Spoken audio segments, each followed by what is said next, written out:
अगर आपको भी सीए फाइनल ऑडिट की प्रिपरेशन में किसी भी तरह की दिक्कत आ रही है, तो मैं आपको बता दूं कि आप बिल्कुल सही वीडियो पे आए हैं। बिकॉज़ ये वीडियो जो रहने वाला है वो पिछले 6 अटेम्प्ट के पेपर एनालिसिस के बेसिस पे रहने वाला है। सीए फाइनल ऑडिट में जो भी 6 अटेम्प्ट हुए थे अभी तक, मई 24, नवंबर 24, मई 25, सितंबर 25, जैन 26 एंड मई 26, इसमें आईसीएआई ने सीए फाइनल ऑडिट के एग्जाम में अभी तक जो भी क्वेश्चंस पूछे हैं, उसकी सॉर्टिंग करके मैं आपके लिए लेके आ गया हूं। एक्सेल फाइल के माध्यम से मैं आपको बताऊंगा कि कौन से चैप्टर्स पे इंस्टीट्यूट ने ज्यादा फोकस किया है, कौन से टॉपिक से क्वेश्चन पूछे हैं, और उन चैप्टर्स या उन टॉपिक्स का जो है एग्जाम में कितने मार्क्स का वेटेज रहा है। तो इन सब चीज का हम इन डिटेल एनालिसिस करने वाले हैं। ऐसा ही एनालिसिस मैंने आपको एफआर और एएफएम का ऑलरेडी करके डाल रखा है मेरे चैनल पे, आपको उसकी वीडियो मिल जाएगी। अगर आपने उस वीडियो को नहीं देखा है तो उस वीडियो को जरूर देखिएगा। और मैंने एक वीडियो और डाली थी जिसमें मैंने बताया था कि ऑडिट के आपको जो सिलेबस है उसको लंबे समय तक कैसे रिटेन करना है, तो उसके लिए भी मैंने प्लानर शेयर किया था, तो वो वीडियो भी जरूर देखिएगा। मैं आपको डिस्क्रिप्शन बॉक्स में लिंक दे दूंगा, आई बटन में भी डाल दूंगा, उसको जरूर देखिएगा। अगर आप मेरे यूट्यूब चैनल पर नए हैं तो चैनल को सब्सक्राइब कर दीजिए, इस वीडियो को लाइक कर दीजिए। ऐसी हेल्पफुल वीडियो आती रहती हैं और आती रहेंगी। मेरा नाम सी उज्ज्वल चतुर्वेदी है। बिना टाइम वेस्ट करिए चलिए इस वीडियो को शुरू करते हैं। तो मैं आपको बताता हूँ कि इस फाइल में मैंने क्या क्या चीजें ऐड कर रखी हैं। सबसे पहले मैंने एक शीट डाली है ऑडिट की, दूसरी मैंने एमसीक्यू ट्रैकर की शीट डाली है, जितने भी एमसीक्यूज अभी तक आए हैं वो मैंने यहाँ पर डाल रखे हैं, और एक चैप्टर वाइज वेटेज के नाम से शीट डाल रखी है। डिस्क्रिप्टिव जो क्वेश्चंस हैं उसमें कौन से चैप्टर से अभी तक हर एक अटेम्प्ट में कितने मार्क्स का पूछा गया है, ये भी हम देखेंगे। तो पहले मैं आता हूँ ऑडिट वाली शीट पे। ऑडिट वाली शीट में मैं बता दूं कि मैंने जो है अटेम्प्ट, सबसे पहले कॉलम डाला है वो अटेम्प्ट का डाला है, कौन से अटेम्प्ट का क्वेश्चन है, क्वेश्चन नंबर क्या है, 1A 1B 1C से लेके 6C तक सारा मैंने डाल रखा है। कितने मार्क्स का पूछा है ये मैंने डाल रखा है, कौन से चैप्टर से पूछा है ये मैंने डाल रखा है, ठीक है, और उस चैप्टर के कौन से स्पेसिफिक टॉपिक से पूछा है, और जो क्वेश्चन की रिक्वायरमेंट थी वो मैंने यहाँ पे डाल रखा है। एक कॉलम मैंने यहाँ पे डाल रखा है कि आपको जो है एग्जाम में अभी तक जितनी भी एग्जाम हुए हैं उसमें जो चैप्टर्स हैं उसमें से एक पर्टिकुलर चैप्टर्स में से कितनी बार क्वेश्चन पूछा गया, कि फॉर एग्जांपल मान लीजिए एसक्यूसी 1 से जो अभी तक एग्जाम हुए हैं उसमें से 6 अटेम्प्ट में से कितनी बार पूछा गया, प्रोफेशनल एथिक्स से कितनी बार पूछा गया, तो वो भी चीज़ मैंने यहाँ पर डाल रखी है। और एक कॉलम और है जिसमें मैंने यहाँ पर डाल रखा है कि एक अटेम्प्ट में या एक एग्जाम में आपके एक पर्टिकुलर चैप्टर से कितने क्वेश्चन पूछे गए। ऐसा हो सकता है ना कि किसी चैप्टर से एक एग्जाम में 2 या 3 क्वेश्चन पूछे गए हो या एक ही क्वेश्चन पूछा गया हो, तो वो भी मैंने यहाँ पे डाल रखा है, ठीक है। तो मैं आपको बताता हूँ कि कैसे आपको इसको यूज करना है। और मैं एक चीज और बता दूं, ये जो मैंने सारा डाटा लिया है, ये जो मेरा सोर्स है, ये आईसीए के सजेस्टेड आंसर हैं। जो भी मैंने सारी चीजें ली हैं वो वहीं से ली है।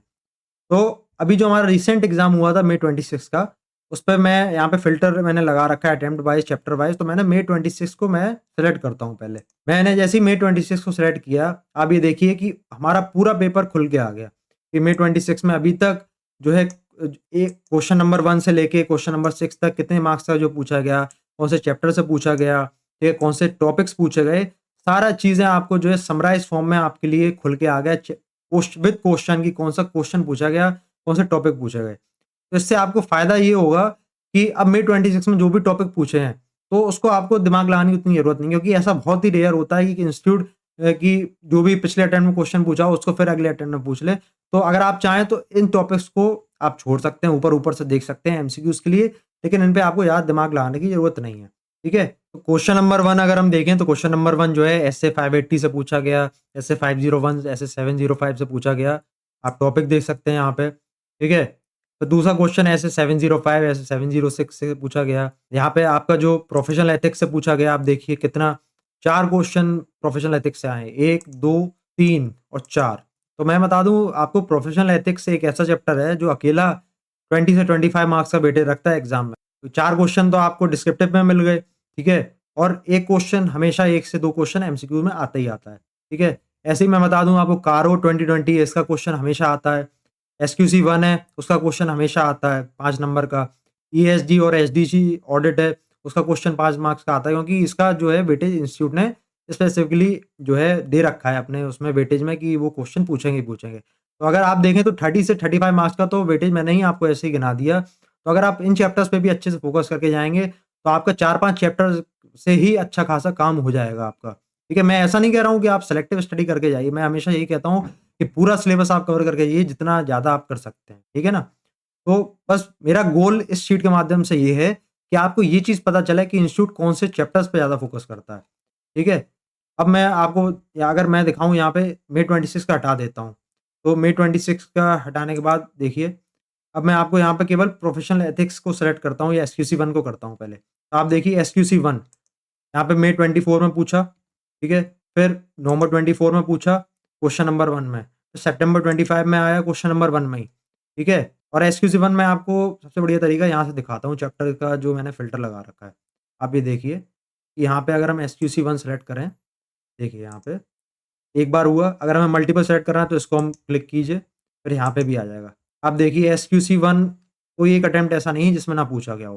क्वेश्चन नंबर 1 में ही इंस्टीट्यूट ज़्यादा टारगेट करता है, मैंडेटरी क्वेश्चन में ही पूछता है। तो आपको एक आइडिया ये भी लगेगा कि कौन-सा चैप्टर्स और कौन से टॉपिक से इंस्टीट्यूट क्वेश्चन नंबर 1 में पूछता है और उसी हिसाब से आप अपनी तैयारी करके चलिए, ठीक है ना? मेन फ़ोकस आपका ये होना चाहिए कि हम जो ज़्यादा इम्पोर्टेंट चैप्टर हैं या जो इंस्टीट्यूट ज़्यादा फ़ोकस कर रहा है, उसको हम पहले कवर करें, जो प्रायोरिटी बेस्ड जो दूसरे टॉपिक्स हैं, उसको हम बाद में कवर करें, ठीक है ना? तो ये इस शीट का ये मेन मकसद है। आप चाहें तो आप देख सकते हैं कि जैन 26 में एग्ज़ाम हुआ था, इसमें कौन से चैप्टर से पूछा, तो आपने जैन 26 पे क्लिक किया, पूरा आपका यहाँ पे जो है क्वेश्चन खुल के आ गया। एक चीज़ फ़ायदा आपको ये हो सकता है कि कौन से ऐसे से क्वेश्चन आया, प्रोफेशनल एथिक्स से इंस्टीट्यूट कौन से जो है क्लॉज़ पे ज़्यादा फ़ोकस कर रहा है, कौन से क्लॉज़ को बार-बार रिपीट कर रहा है, इससे आपको ये भी फ़ायदा होगा। कौन से जो ऐसे 700 सीरीज़ है, उसमें कौन से ऐसे पे ज़्यादा फ़ोकस कर रहा है, ठीक है? बैंक ऑडिट या जो एनबीएफसी ऑडिट है, उसमें कौन से टॉपिक्स किस तरीके से पूछे जा रहे हैं। ईएसजी ऑडिट में मैं आपको बता दूँ तो ईएसजी ऑडिट में केवल 9 कोर प्रिंसिपल्स हैं, उसको ही आपको अच्छे से करके जाना है। तो इस तरीके से आप करके चलेंगे तो मैं बता दूँ कि ऑडिट में 40 नंबर लाना मुश्किल नहीं है और बस टारगेट अपना ये रखिए कि हमें जितना ज़्यादा से ज़्यादा हो सके, उतना हमें वेटेज रखना है अपना। इंस्टीट्यूट के मटेरियल में जितना हमारा जो कंटेंट है, उतना हमें पता होना चाहिए कि इंस्टीट्यूट के मटेरियल में क्या-क्या चीज़ें दे रखी हैं, ठीक है ना? तो ये चीज़ आपको करके चलनी है और कुछ आपको दिमाग नहीं लगाना। और कई तरीके हो सकते हैं, आप इसको टॉपिक वाइज़ भी आप फ़िल्टर लगा सकते हैं, ठीक है? आप चैप्टर वाइज़ भी लगा सकते हैं, तो अटेम्प्ट वाइज़ और चैप्टर वाइज़ तो मैंने ही दे रखा है। आप चाहें तो टॉपिक वाइज़ भी आप देख सकते हैं। अगर मुझे मान लीजिए एक चीज़ और देखनी है कि अभी तक कौन से चैप्टर से ज़्यादा बार पूछा गया, तो मैं यहाँ पे गया इस वाले जो सेकंड लास्ट कॉलम है, इस पे मैं गया, यहाँ पे मैंने सेलेक्ट किया हाईएस्ट वाला। आप देखिए एक मेरे पास यहाँ पे हो सकता है आपको ना दिख रहा हो, तो एक 23 जो है 23 टाइम्स मुझे यहाँ पे एक ऑप्शन दिख रहा है, उसको मैं सेलेक्ट करता हूँ, देखिए 23 टाइम्स आप देखिए प्रोफेशनल एथिक्स उसमें खुल के आया। प्रोफेशनल एथिक्स मतलब 23 क्वेश्चन अभी तक उस जो 6 अटेम्प्ट में पूछे जा चुके हैं। आप सोचिए कितना वेटेज निकल रहा है, हर एक अटेम्प्ट में 4 क्वेश्चन पूछे ही जा रहे हैं, ठीक है? और मैं आपको दिखाता हूँ, ये देखिए 23 के अलावा और यहाँ पे आ रहे हैं देखिए, फिर एसक्यूसी 1 आ रहा है, कारो आ रहा है, डिजिटल ऑडिट आ रहा है, फिर डिजिटल ऑडिट, कारो, एसक्यूसी 1। तो ये जो टॉपिक हैं, ये आपके मोस्ट इम्पोर्टेंट टॉपिक्स हैं, इनको पहले प्रायोरिटी दीजिए और बाकी जो टॉपिक्स हैं, इसको बाद में प्रायोरिटी दीजिएगा, ठीक है? अब मैं आपको दिखाता हूँ एमसीक्यू शीट पे कि मैंने क्या चीज़ डाल रखी है। तो नवंबर 24 से जितना भी पब्लिकली डाटा हमारे पास अवेलेबल है, क्योंकि इंस्टीट्यूट ने तभी से जो डाटा रिलीज़ करना चालू किया है एमसीक्यूज़ का, तो मैंने सारे यहाँ पे डाल रखे हैं, कौन से चैप्टर से आप देखिए पूछा गया, एसक्यूसी 1, ऐसे 250, ठीक है? कारो 220, ऐसे 705, ऐसे 220, digital audit, professional ethics, ESG, forensic accounting, bank audit, emerging areas, internal audit, मतलब लगभग सभी चैप्टर से पूछा गया है। तो आपको एक चीज़ तो पता चल ही रही होगी कि आप कोई भी चैप्टर सेलेक्टिवली पढ़ के नहीं छोड़ सकते या आप किसी चैप्टर को ऐसे ही नहीं छोड़ सकते। ऑडिट में जो इंस्टीट्यूट है, हर एक चैप्टर्स पे टारगेट करता है और अंदर से घुस-घुस के चैप्टर से पूछता है, ठीक है? बस आपको इस शीट के माध्यम से ये बताना था कि कौन से चैप्टर्स पे फ़ोकस कर रहा है, आपको ज़्यादा इसमें दिमाग नहीं लगाना। अपना कॉन्सेप्चुअल क्लैरिटी रखिए और आप जो है सारे फ़ोकस कीजिए सारी चीज़ों पे, तो आपके ऑडिट के जो एमसीक्यूज़ हैं, वो ऑटोमैटिकली आपके एग्ज़ाम में कवर हो जाएँगे। एक्स्ट्रा से आपको बिल्कुल टाइम नहीं देना है। एक शीट और है चैप्टर वाइज़ वेटेज की, जहाँ पे डिस्क्रिप्टिव में जो भी अभी तक क्वेश्चन पूछे गए हैं, हर एक अटेम्प्ट में और कौन से चैप्टर से पूछा गया, तो वो सारी चीज़ें मैंने यहाँ पे एक तरीके से समराइज़ करके यहाँ पे डाल रखी हैं, ये आपके बहुत काम में आ सकती है। तो मैं आपको यहाँ पे भी फ़िल्टर करके दिखाता हूँ, इम्पोर्टेंट चैप्टर जो हैं, वो आपको मैं दिखाता हूँ। तो ये देखिए, इसको मैंने यहाँ पे गया, यहाँ से मैं सेलेक्ट करूँगा जो हाई वेटेज वाले हैं और जिसमें से हमेशा पूछा ही जा रहा है। तो ये देखिए, ये चैप्टर जो हैं, मेरे सामने निकल के आ रहे हैं, इसमें से पूछा ही जा रहा है। आप देखिए बैंक ऑडिट जो है, बैंक ऑडिट में इंस्टीट्यूट ने मिड 26 में नहीं पूछा, लेकिन एमसीक्यूज़ में पूछ लिया। कारों में जो है, कारों में इसलिए आपको नहीं दिख रहा कि क्योंकि कारों में मैंने यहाँ पे डाल रखा है 143 के साथ पूछा था, इसलिए आपको नहीं दिख रहा, लेकिन मे 26 में कारों से पूछा गया है, ठीक है? तो वो सारी चीज़ें 5 मार्क्स का आपको हमेशा पूछा ही जा रहा है। डिजिटल ऑडिट आप देखिए पिछले अटेम्प्ट में नहीं आया और बाकी अटेम्प्ट में आ ही रहा है। तो डिजिटल ऑडिट और ईएसजी में इंस्टीट्यूट शायद ऑप्शन देता है, तो आप उसको चाहें तो उस हिसाब से आप उसको एग्ज़ाम में अटेम्प्ट कर सकते हैं।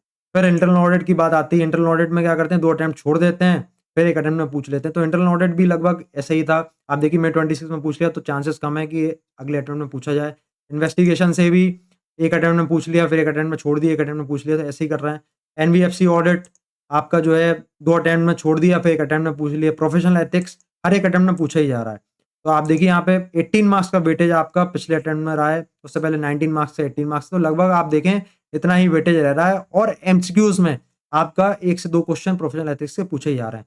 पीएससी ऑडिट आपका लगभग हर अटेम्प्ट में आ रहा है, ठीक है? और जो बाकी अदर चैप्टर्स हैं, फिर उस हिसाब से आप देखिए तो मैंने पहले ही बताया था आपको बिना इसके एनालिसिस के कि कारो 2020, एसक्यूसी 1 और ईएसजी ऑडिट, एसए 700 सीरीज़ और आपके जो नए स्टैंडर्ड्स आए हैं एसआरएस, एसएई, प्रोफेशनल एथिक्स, इनको आपको फर्स्ट प्रायोरिटी पे रखना है। इनको आप पहले सीक्वेंस में रिवीजन कीजिए, ठीक है? और बाकी जो अदर्स हैं उसको बाद में कवर कीजिए। करना आपको सभी है, ठीक है? तो मेरा मेन ऑब्जेक्टिव यही था इस शीट के माध्यम से मेरा आपको यही बताना था कि ऐसी शीट मैंने प्रिपेयर की है, वही मैं आपको यहाँ पे बताने आया था, जिससे आपको फ़ायदा हो सके। इस शीट को आप मेरे टेलीग्राम से जो है डाउनलोड कर लीजिए। आप अगर मेरे चैनल को सब्सक्राइब नहीं किया तो चैनल को सब्सक्राइब कर लीजिए। ऐसी ही हेल्पफुल वीडियोस चैनल पे आपको मिलती रहेंगी। अगर आपको कुछ भी मुझसे सब्जेक्ट स्पेसिफिक, ग्रुप 1 से रिलेटेड, ग्रुप 2 से रिलेटेड अगर आपको कुछ भी पूछना हो या कोई क्वेरी हो आपको मुझसे पूछना हो, तो आप मुझसे टेलीग्राम पे कनेक्ट कर सकते हैं, लिंक्डइन पे कनेक्ट कर सकते हैं, इंस्टा पे कनेक्ट कर सकते हैं। मुझे बहुत खुशी होगी अगर मैं आपको किसी भी तरीके से कोई हेल्प कर पाता हूँ। ये वीडियो और ये एनालिसिस आपको कैसा लगा कमेंट सेक्शन में ज़रूर बताइएगा ताकि बाकी लोग को भी पता चल सके कि उनकी भी इस वीडियो से हेल्प हो सकती है। अगर और बाकी के सब्जेक्ट्स का भी आपको एनालिसिस चाहिए, सेम एनालिसिस चाहिए तो मुझे ज़रूर बताइएगा, ठीक है? मिलते हैं नेक्स्ट वीडियो में, तब तक के लिए बाय-बाय। पढ़ते रहिए मन लगा के। Bye bye, take care, see you all, bye.